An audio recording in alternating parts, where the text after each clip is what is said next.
Let's get into our discussion on reworking Nigeria's economy and opening doors for investment. President, International Center for Tax Research.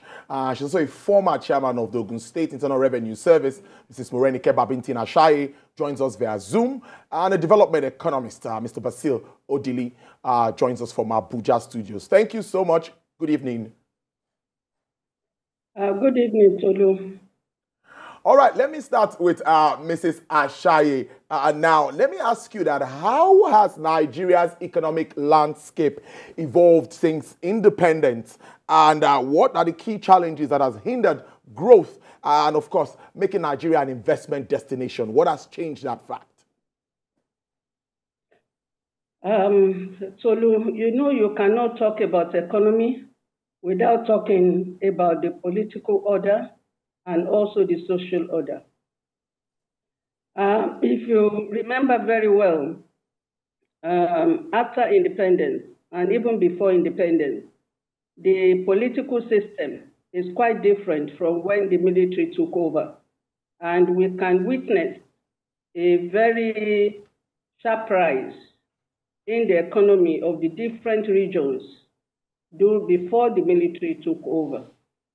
When the military took over, the military did not help much with our economic growth. And unfortunately, even in 1972, when there was so many incentives given so that there can be transformation in our economy, we can have transfer of technology, nothing came out of it.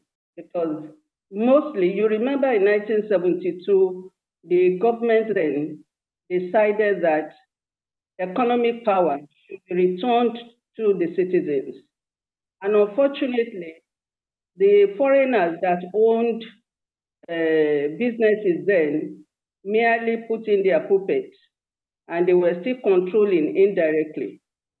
And we cannot say much. We can't say that we had much transformation or we had much transfer of technology. We are still begging up to today for transfer of technology. Personally, nobody can blame President Tinubu for whatever economic issues or problems that we have in Nigeria.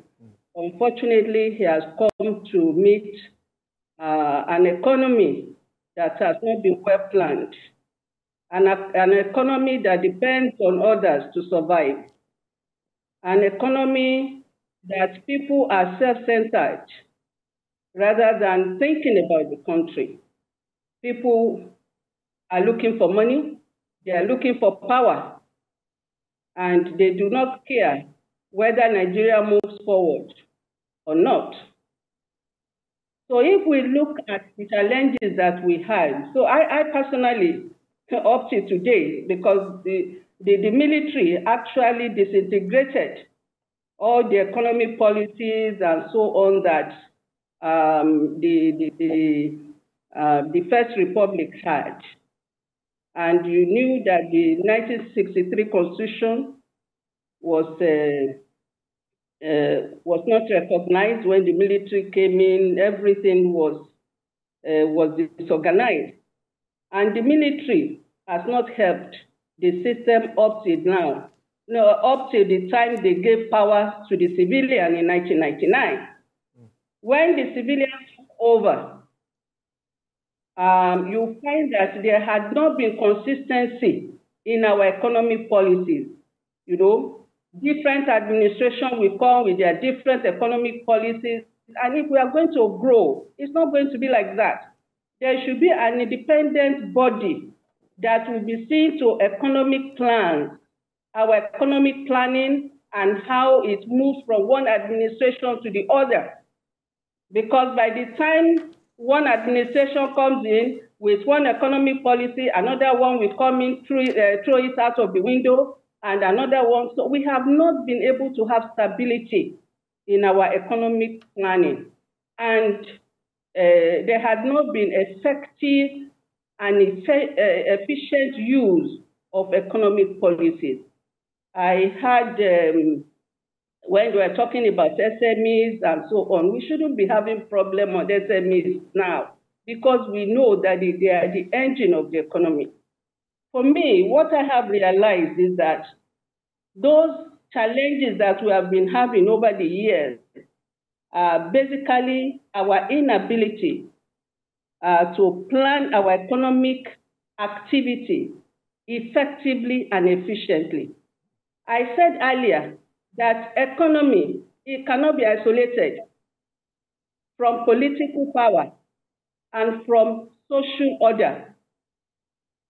If we have, I know we have practiced mixed economy, we have practiced the economy that government will say, oh, this is the way we want to go. And let me just give you, and let me just itemize. That is our inability to plan our economic activity effectively and efficiently. It's always been one administration, dismantling one economic policy or the other. The second is political instability. Even though we have said that we have been able to have our political status have moved in the sense that we can move from one administration to the other. What has that fetched us in terms of the economy? It hasn't fetched us much because the political class have not been thinking out of the box. They have been sitting down and doing as the past administration has done, continue or dismantling economic policies. The third one is we have economic monopoly. Our economy has been monopolized by few people that control our wealth. And the citizens have just been left with probably 10% of what they should be doing economically. We have also had challenges in the area of security. And also, we have the instability in the value of our currency. Those are the challenges that have faced us over the years, Tolu. Right. And it has not made us to grow economically. Thank you. All right, so Mr. Basil, let me come to you. The country is currently going through economic depreciation, and agreeably, the economy is very critical to the success of any administration. How would you describe the way the president has kicked off?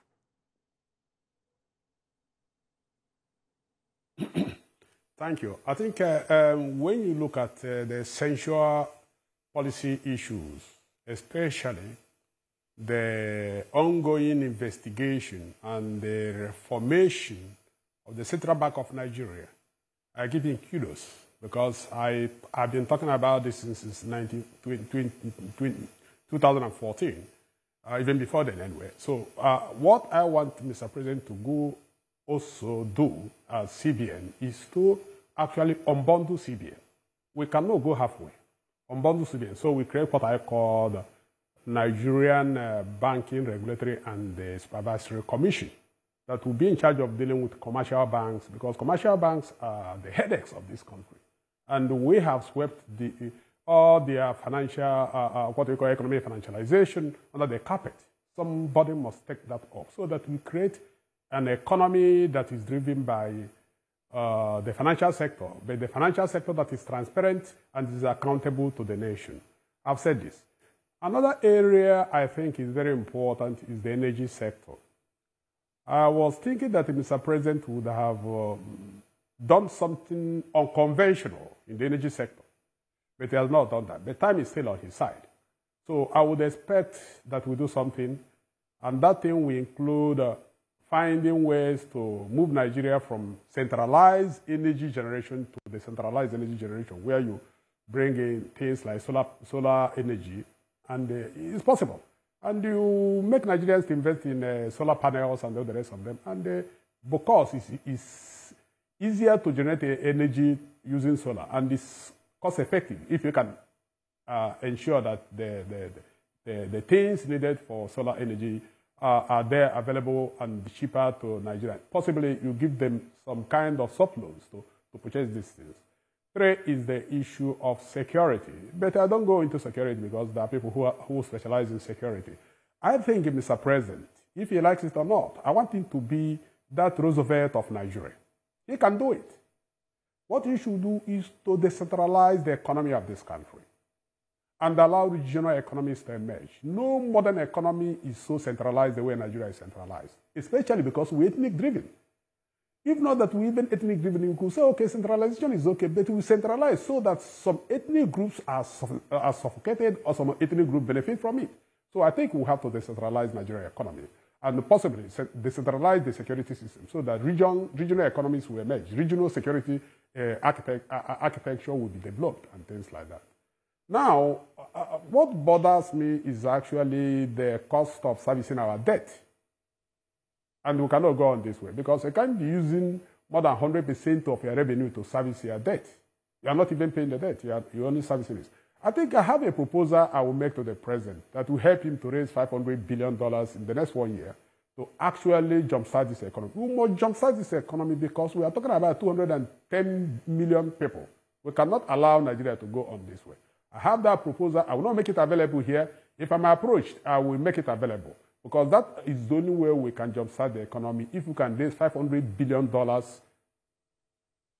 I will assure this economy in the next 10 years will become one of the largest and most dynamic economies. But we have to do that. We have to be very unconventional because Roosevelt, when he came into power in 1931, what he did was to become unconventional and use a Keynesian economic approach to solve a complex, depressive economy of America, where small businesses were made to lead and were given a lot of financial leeways and things like that. We must do these things.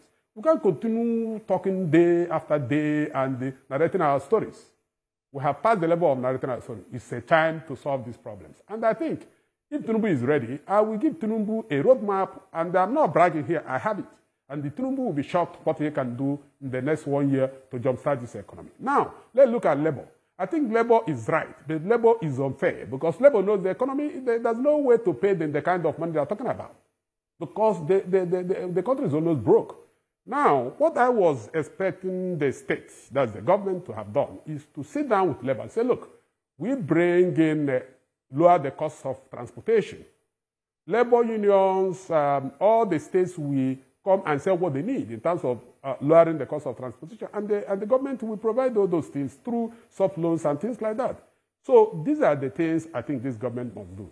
I passed the level of narrating the story. When everybody can narrate any story, it is how do you solve the problem that is very important. Thank you.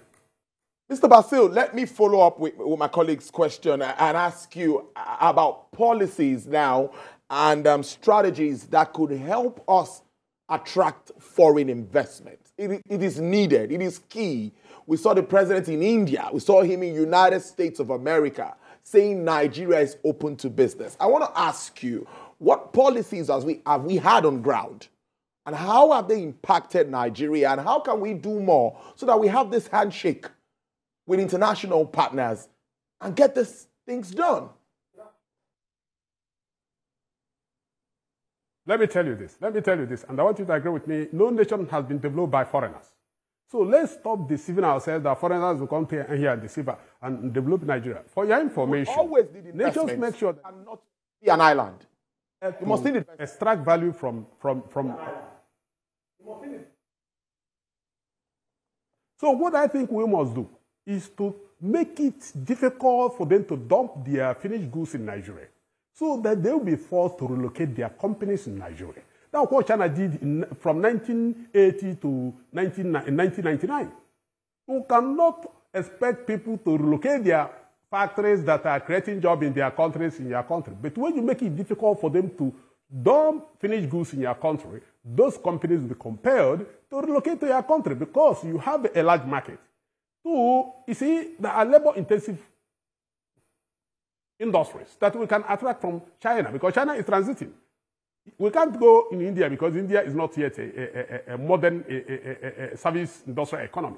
So these are the policies the president had to pursue. What the first thing he will do is to find a way to put high tax on imported goods. Those goods that can be made in Nigeria. It could be called, look, we could call it small business investment tax. So that when you are bringing finished goods in this country, like shoes or whatever, you know, things that can easily be made in Nigeria, you discover that it's not cost effective. It's not, you are priced out of the market. Mr. President must do that. So if he does this, the so-called foreign investors will be compared to come. Two, you see, you cannot attract foreign investors when there's security problem. Because people, first and foremost, mind their life. Nobody wants to go to where he will die. So I think instead of wasting our energy looking for foreign investors, let's try to domesticate an economic system that will attract foreigners, whether they like it or not, and also energize locals. That's Nigerians. There are so many Nigerians who can do very well, if given the opportunity to produce these things and the market is there. So I think Mr. President has to re-engineer Nigeria economy. And it can be unconventional. I said it time without number. We cannot continue to go conventional. Because conventional approach, everybody knows the potholes and how to actually create a serious pothole so that we will not go anywhere. So we must find the unconventional approach. And I will propose those unconventional approaches to the president. But this will be, I'm sorry to use this word, I'm no longer providing premium. Thank you. All right, Madam Ashai, earlier you reeled out some of the challenges bedeviling the economy, and I would like you to help us highlight the solutions.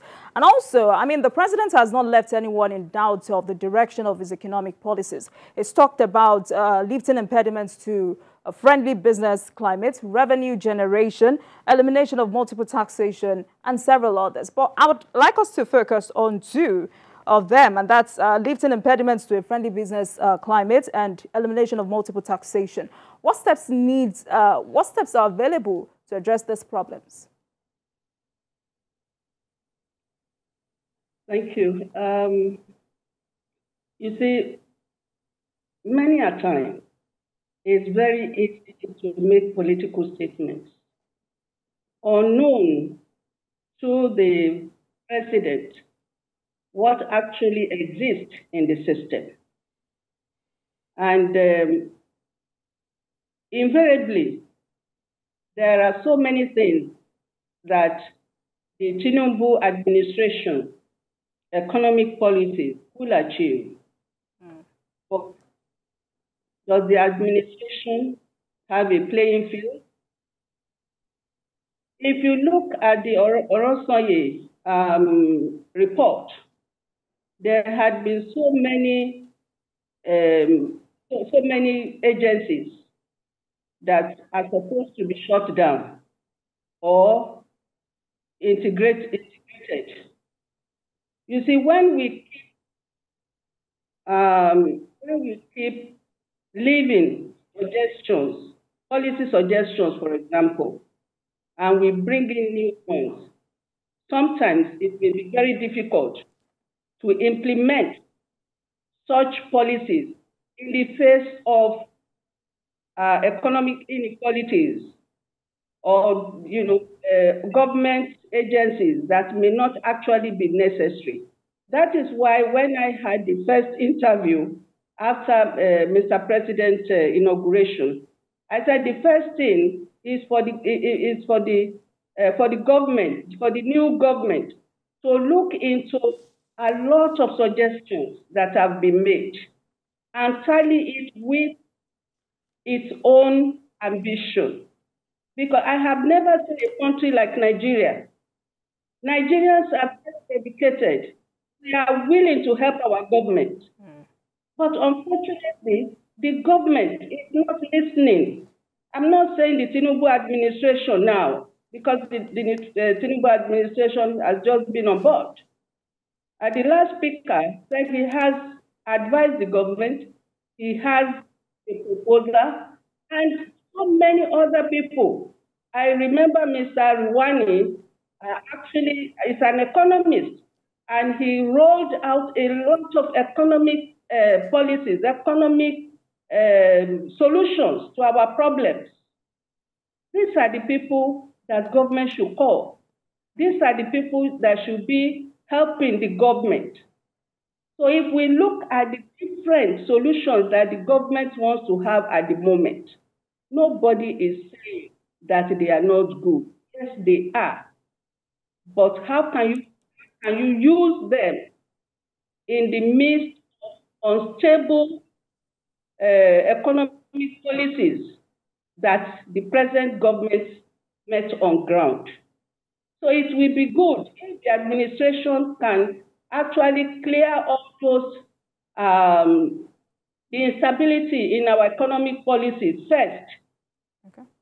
Take on board those who have that knowledge, the expertise to help the economic growth.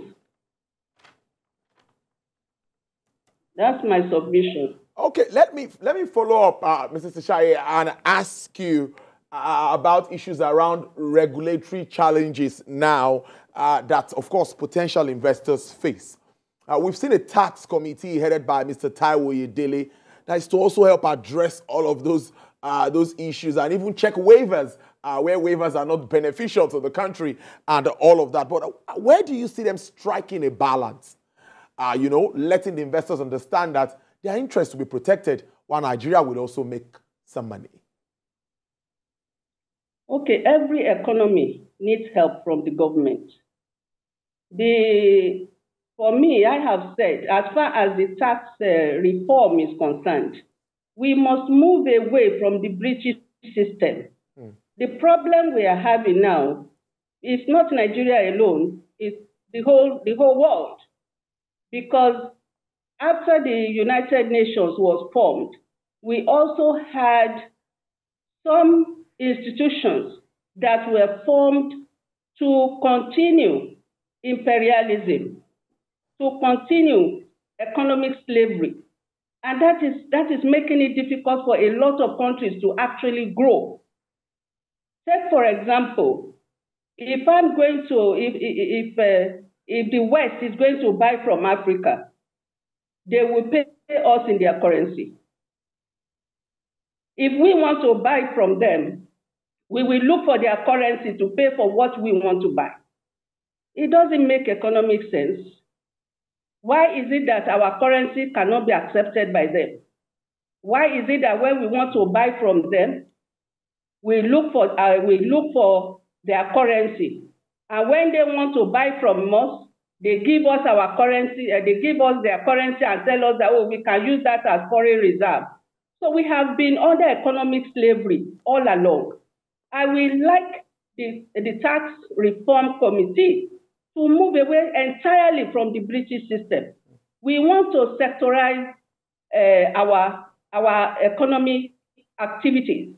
There was a time that the present government has now has a ministry on maritime and other activities. We are losing a lot. I don't even know that our maritime tax is not up to what we should have at the moment, because we don't seem to have specialized people in that area. Apart from those, most of these activities are still being carried out by foreigners. And we are losing a lot of money. And if we can have sector taxation, we will be able to hire people who are well knowledgeable, who have the knowledge base in that area, and we will be able to earn enough. We will be able to generate enough from that. Now, the other problems we have with regulatory bodies and so on is the nonchalant attitude of our workers. People believe that they work for government, and they don't even know the definition of government. So it's just like I heard recently when the chief army officer was saying that we work for government and the constitution. No, that is not right. You work for the citizens of Nigeria. Nigerians are actually the owner of their government. So if you cannot believe, because this is the orientation the colonialists gave to them, that you are working for the government.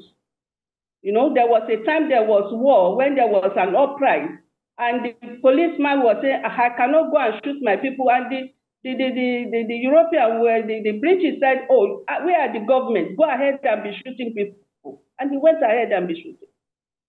We have to understand the government have to make, those that we selected to work for us have to make those who are working in government to understand that they are working for the citizens.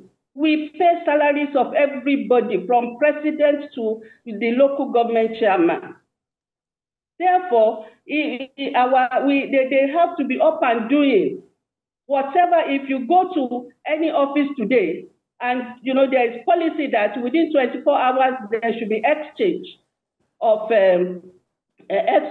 email or so. You get to government offices, you are still delayed. They are still looking for bribe. They are still wait on duty for things that can be done in 24 hours. So these are all regulatory barriers that we are having. People still expecting that, oh, they must get something from what they are supposed to do freely. I hope that answers your question. Yeah. Right. This is for you, Mr. Basil. Mrs. Ashayi has challenged government on having a vibrant economic team. So let's look at some of the ministers. We have the new Minister of Finance and Coordinating Minister of the Economy, Wale Edun. We also have ministers in charge of budget and planning, blue economy, communication, and others. But as an economist, how can this administration achieve unanimity in efforts to ensure economic revival?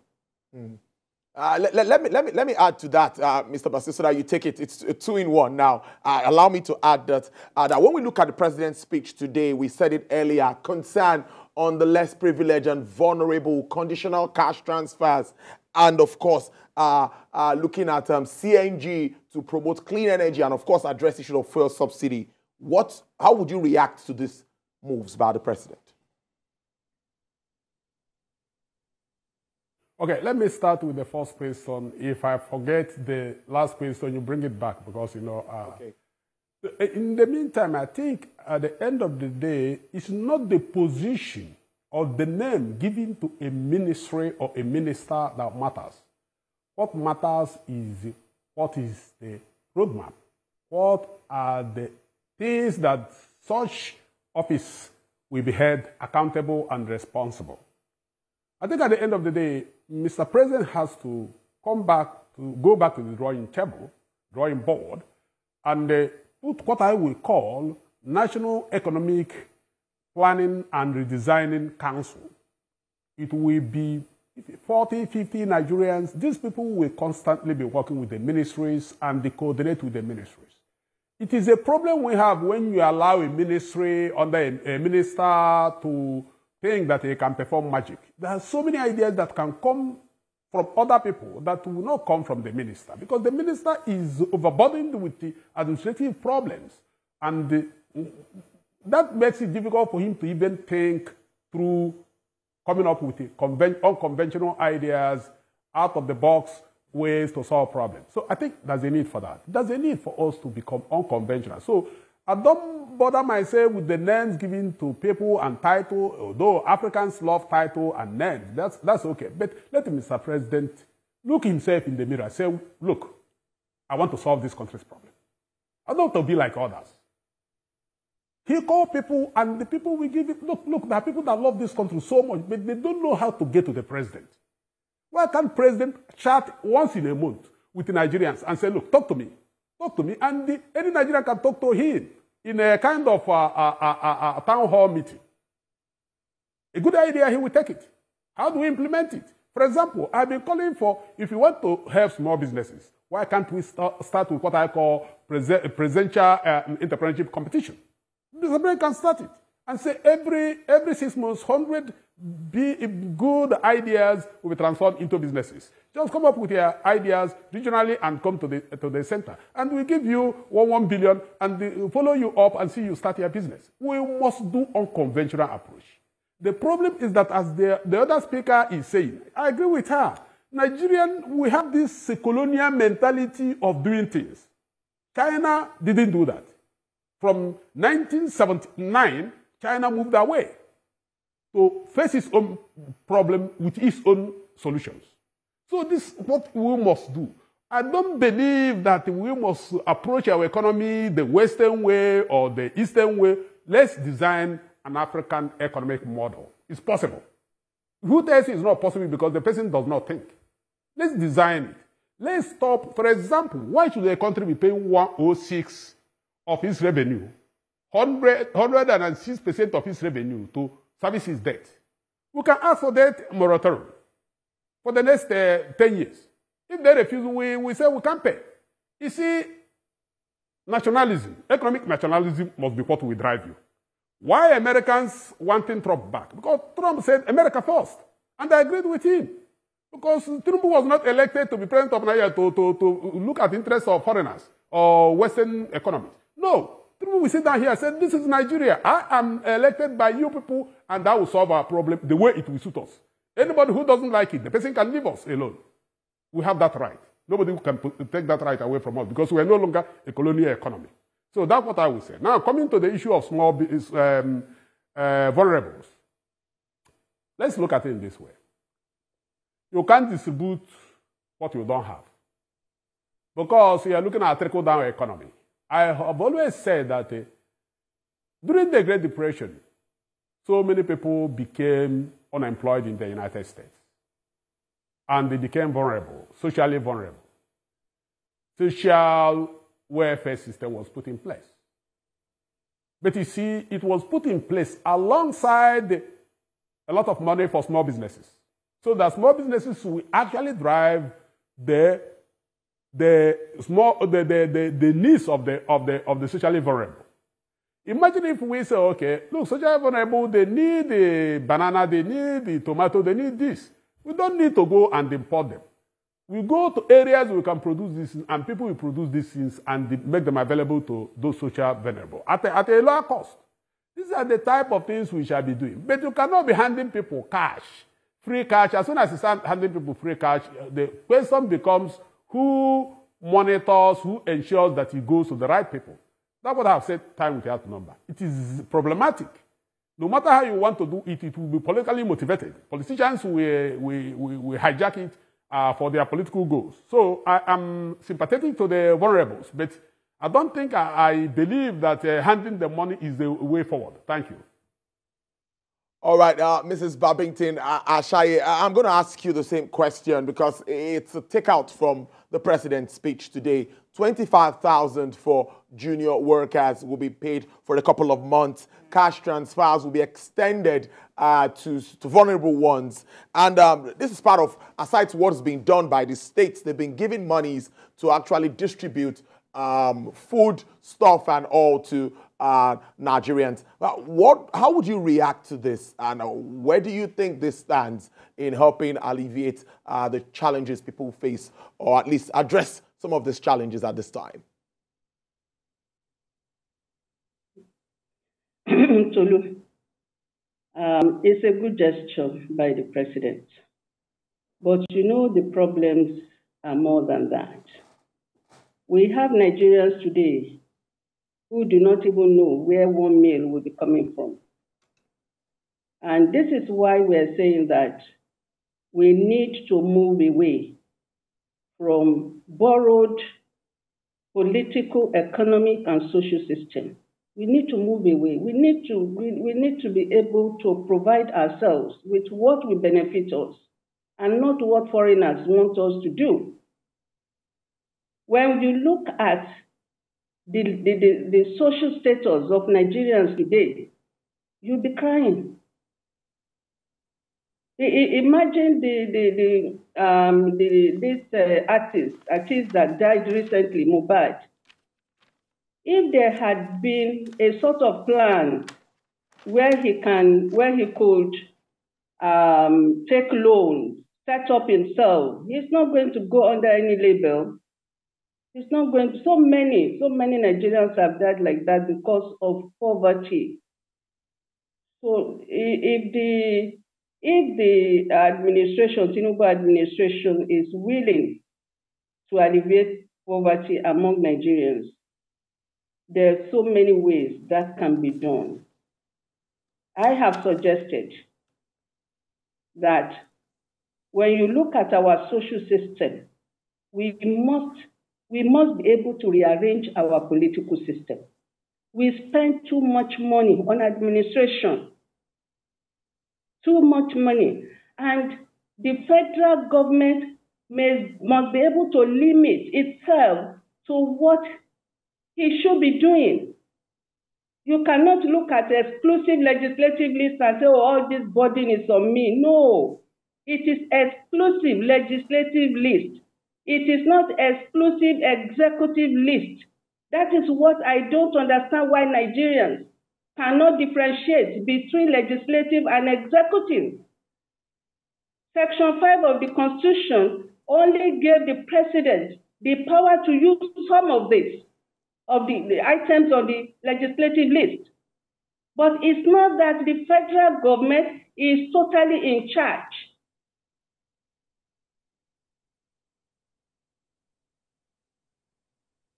Exclusive legislative list.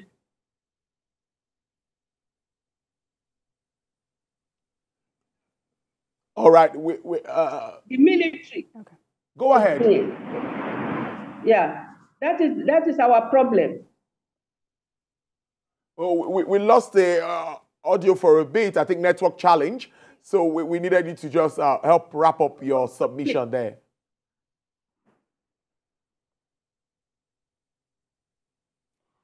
All right. Well, Mr. Bastille, if you can hear me, let me come to you.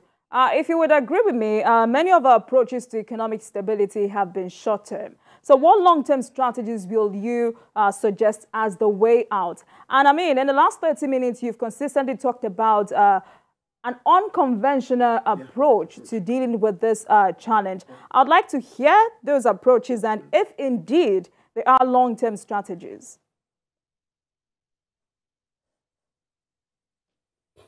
First and foremost, I've said it time with your number, I'm not ready. I'm sorry to say that I'm a Nigerian. I love this country. I left everything in the US to come back to Nigeria. But you see, when you give free meal, people do not appreciate the food. Give people free meal, they will not appreciate. I'm ready to support any government. I'm not talking about any government that approaches me. I'm not saying I know it all, but I think I have something to offer.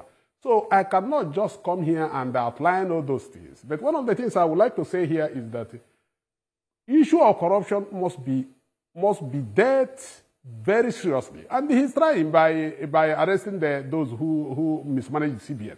But why can't we strengthen our judiciary? Why can't we strengthen our judiciary? Make it so that when you have a case in court, within 6 months, that case is done with, so that whoever that is found guilty will go to prison. So that is that. I want this government to do the things that will change the country's economy. One of the things is to put a lot of money out there for small businesses to take advantage of it. There's no other solution to that. When you increase the input of small businesses, you reduce unemployment and you reduce social crisis. Because when people are unemployed, they go into social crimes in order to survive. So I want that. But I have said this in time with your number. No modern economy is centralized. We must allow regions to emerge. I'm not talking about states. We must allow regions to emerge, to compete among themselves. This economic region, let the Mr. President go before to National Assembly and say, I want regional economies to emerge. I want Southwest to be in charge of its economy and these resources and give us 70% or 30% of whatever. Southeast. So let's do this. We must do that because we cannot continue to centralize an economy and expect people to be patriotic. Because I'll be more patriotic if the business is in my village or my town, in Ihala or in Anambra. I'll be less patriotic if I see the business in Lagos. That's human nature. So I cannot go and work in Sokoto when I know that my state is Anambra. So I want those to be realistic. Where the civil has said, thinking, the civil has said, this is the way. No, it's not the way. We must face truth. And facing that truth is to decentralize this economy. I'm not talking about the decentralization of our political system, but let's decentralize the economy. Let people take over the economy and they run it the way it will suit them. Mr. President must do that. If I were Mr. President, I will pursue something like this because posterity will remember him for that. History will remember him for that. We can't continue this way and think we can still solve the problem. Thank you. Mr. Basil Odile is a development economist, and Mrs. Morenike Babintin-Ashaye is the president of the International Center for Tax Research. Well, a lot has been said. We'll take a break, hold your thoughts, and we'll be back to continue the conversation, right? Absolutely. Thank you so much. We're still here discussing, and around the economy, a lot has actually happened even before now. Ajuwake, you agree with me that Nigeria, a bunch of issues, inflation, foreign exchange. I look at the new CBN governor and I see the task ahead of him and I say, wow, it's a lot. It's a lot. We still have our guests with us too. Madam Morenike Babintin-Ashaye is still with us, and Mr. Basil Odile is here. Madam, let me ask you again as we wrap up this segment of the conversation. I would ask you that with regards to infrastructure fund that has been established by the president. Because if you look at our efforts to revamp infrastructure in recent times, we can talk about roads, ports. We know what is happening there in Apapa, the roads and all of that. It's like many would say Nigeria is not always prepared to accommodate the bigger market. So what do you think about President Tinubu's efforts with regards to establishing that fund to be able to support state government and, of course, build infrastructure better than what we used to have? What is your reaction to that?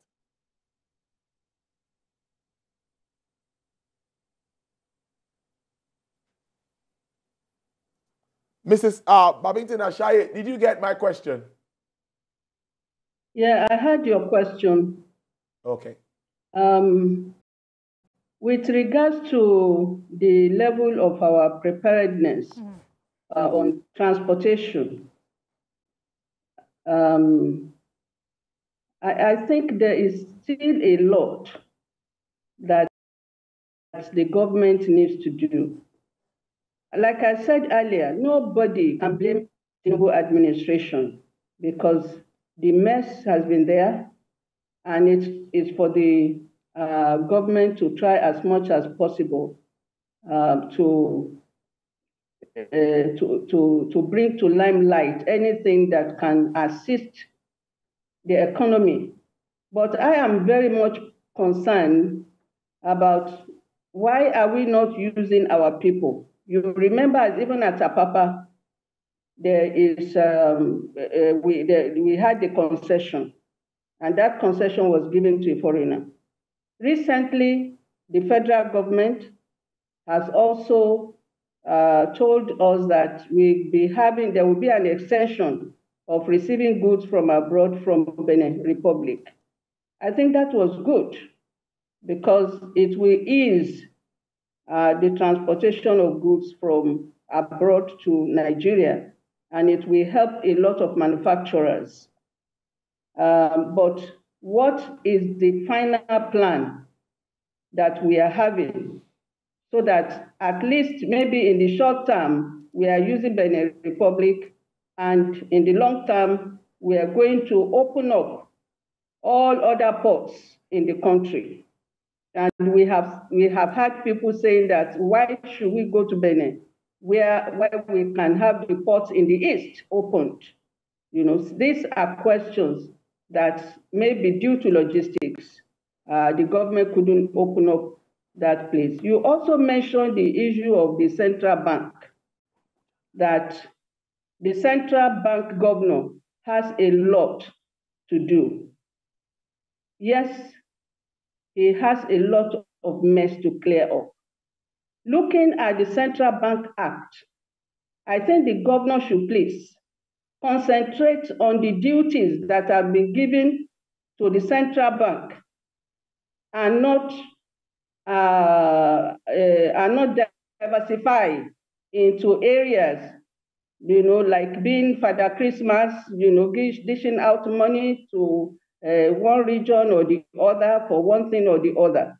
Secondly, I would like the central bank governor to please make sure that IMF and World Bank are put aside in whatever he has to do Because like I said before, IMF and World Bank, they are traditional institutions to continue imperialism. Because there are two ways you can enslave a country, either through war or through debts.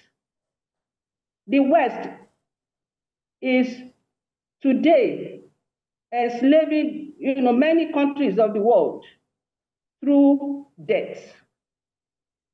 I will also like the central bank governor to please, do something out of the box with our foreign exchange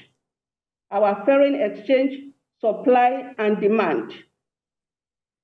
We could have a sort of allocation to industries that require the foreign exchange. We plan with the organized private sector, and they will know when it's going to be their turn to have foreign exchange. It's not going to be that everybody just go to the market there, and we now say that, the demand overwhelmed supply, and as such, $1 is 2,000 naira. We don't want that.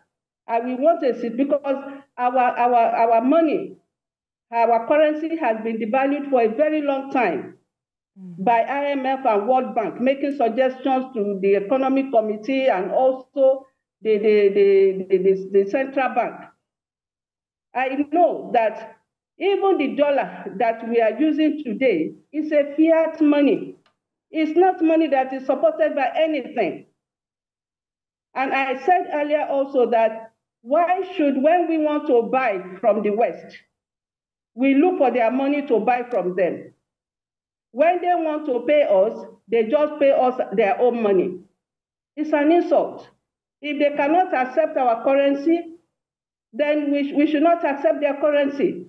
We must make a balance. All these foreign exchange rates and so on, they are meant to weaken our economic activities. And this is what the central bank governor should please look into. There are 7 continents in the whole world. There is no reason why each continent cannot take charge of their economic activity. I don't see any reason why, if we want to do anything in Africa, we cannot accept the currency of each country. We don't need to wait for the dictates of the West to tell us what we will use within our continent. Let the West take care of itself. Most of the problems we are having in the world today are created by the West, just because they want to have continuous power, they want to have continuous control over other countries. We have to break that.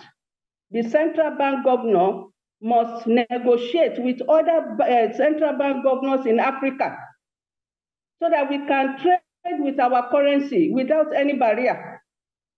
And if we want to trade with the West, they must be able to accept our currency. We don't need to be searching for their currency to even buy from them. So there are so many things that I would like the central government governor to please do out of the box, out of the usual thing. If we are talking about economic development, what can bring economic development so quickly? The interest rate is important. You cannot be asking people to come and take interest, to come and take loan at 18% or even more than that. Anybody will be scared. How do they pay back? And when you are talking about the economic activity, you also have to look at the disposable income of the citizens. Many Nigerians today cannot even afford to buy so many things. So it is important for the central bank governor to help us out. He has to be our messiah, because if he's not strict with policies, especially with those who will just buy anything, the goods that are not necessary should not come in, and we should not ask them to be looking for dollars elsewhere. No, the governor must be able to have meetings with the Ministry of Trade and Industry, with all those economic ministries, and they should come to an agreement. What are the things that people can bring in? We still have our traders bringing in all sorts of things that are not even necessary in this country. That should stop because it's not helping our balance of payment. It's not helping our foreign exchange rate. All right. Thank you so much.